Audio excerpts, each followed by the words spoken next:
We look around our classrooms today, and what do we see? We see tables, chairs, desks, whiteboards, smartboards, and computers. We see students sitting at their desks, listening to their teachers, taking notes, participating in discussion, or maybe even typing up a paper. This is typical of today's classroom environments, this still, stagnant, and sedentary space. But is it beneficial for today's learners? Today, I'm here as a student, a presenter, and as a dancer to share with you a new way to think about learning and perhaps share with you an opportunity that you maybe didn't know that you had. If you know me, you probably know that I love to dance and that it is one of my many passions. I first started taking dance lessons when I was 4 years old. I was teeny tiny with my little pink tights, leotard, and curly bun on the top of my head, eager to start my classes. Although it may seem like I would have been in love with dance from the start, that certainly wasn't the case. There were plenty of times when I got lost in my movements or couldn't keep up with my classmates. But I kept hearing my parents say, "Oh, keep dancing, it's good for you."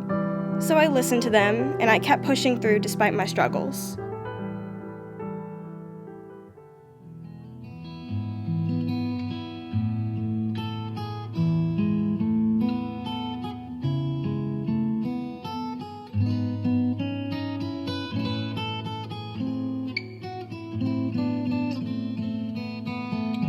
It wasn't until I was in about 4th grade when I started to hear those comments again, that I should keep dancing because it was good for me. And by this point, sure, I came to like dance a bit more. I was doing more than just ballet at this point, and I began to branch out and explore other styles of dance that I enjoyed doing. But I still had trouble wrapping my brain around what made dancing so good for me. Out of all the other sports or arts programs I could have done, what made dancing so special? What could it do that all of the other activities could not? So over the past 2 years, I attempted to answer this exact question. What makes dance so valuable, and why? When I first started digging through research on this topic, I came to some quick realizations. Of course, I found that dance helps boost creativity and is great exercise, but I feel like plenty of people know that by now. But I did make some discoveries that seemed a bit unexpected. One was that dance induces a highly beneficial state of focus called the flow state. This flow state is a human tendency to hyper-focus on the acts and events we enjoy doing. It is a space where we forget all of our stresses and worries and are able to be fully present as we complete a task. Although dance can seem chaotic at times, it has the potential to abide by the principles of the flow state, and it does so by how it combines the many parts of the brain. The best memories we create are those that are influenced by multiple sensory stimuli, meaning that the more senses we involve in an experience, the better chance we have of remembering it. In addition, if we can add meaning to that experience through emotional connections, we create memories that cement in our minds for even longer periods of time. And it just so happens that dancing facilitates this exact concept. By accessing the areas of the brain that control vision, movement, emotions, music, and even our breathing, our brains get switched on to that hyper-focus mode that the flow state would endow. We become more in tune to the activity because it is occupying more of the brain itself at that moment.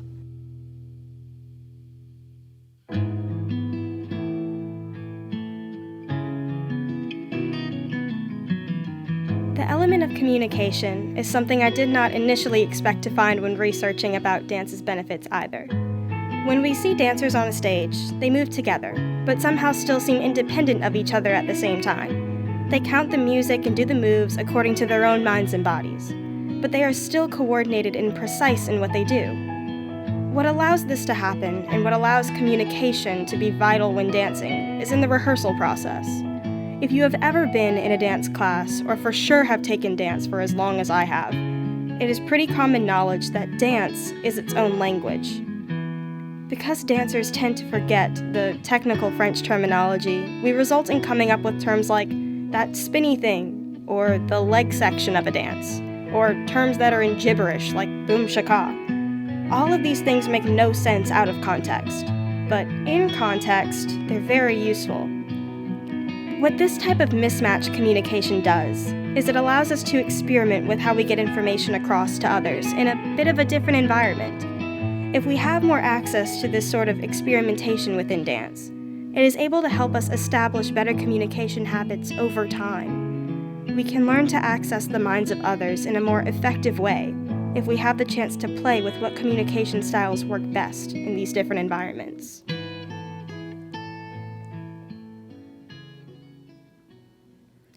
Knowing these benefits concerning communication, cognition, and focus, I finally started to recognize how dance is valuable not only to the body, but to the mind, and I started looking for ways to get more people to experience dance's values. Of course, belonging to a dance studio and practicing outside of class is what some people do, and it's what I have fortunately been able to do for the past 14 years. But not everyone has access to a studio. It can get expensive, time-consuming, and can a lot of the time be miles away from where dancers live. And as I started to think about this more, a light bulb went off. Why not utilize dance in schools? All the properties dance holds in itself are useful in school environments. By just having that one dance class a week, a student has the potential to reap some of the best learning skills imaginable from it. This concept is especially helpful for children, seeing as the brain develops most quickly and efficiently at this time, and because children have a higher likelihood of taking these good learning habits into adulthood if they have the ability to practice dance at young ages.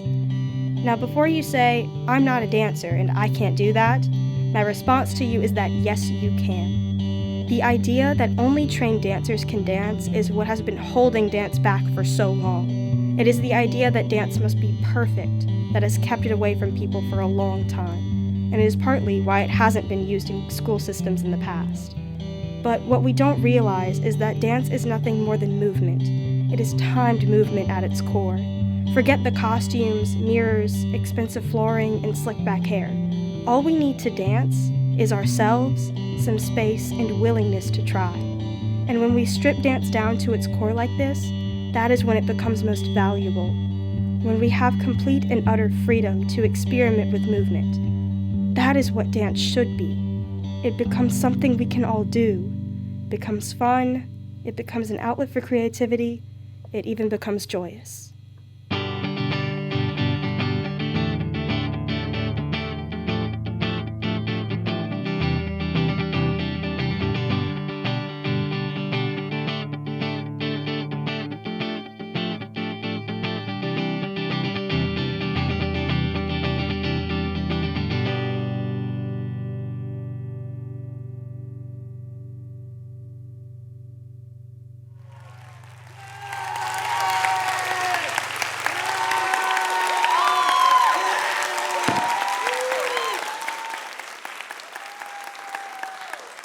Please pardon my breathing here. So after this long time of searching, I feel like I finally understand what the phrase, "dance is good for you," finally means. Not only is it good for us creatively, but it's good for us mentally and emotionally. It allows us to be stronger together and allows us to try things we've never dared. So if you leave here knowing one thing, please leave with this. Just because something looks different doesn't mean that you can't do it. And when we allow ourselves to break free from the thoughts and feelings that hold us back, that's when learning becomes most valuable, and it allows us to rekindle the joy and the meaning that we search for. Thank you.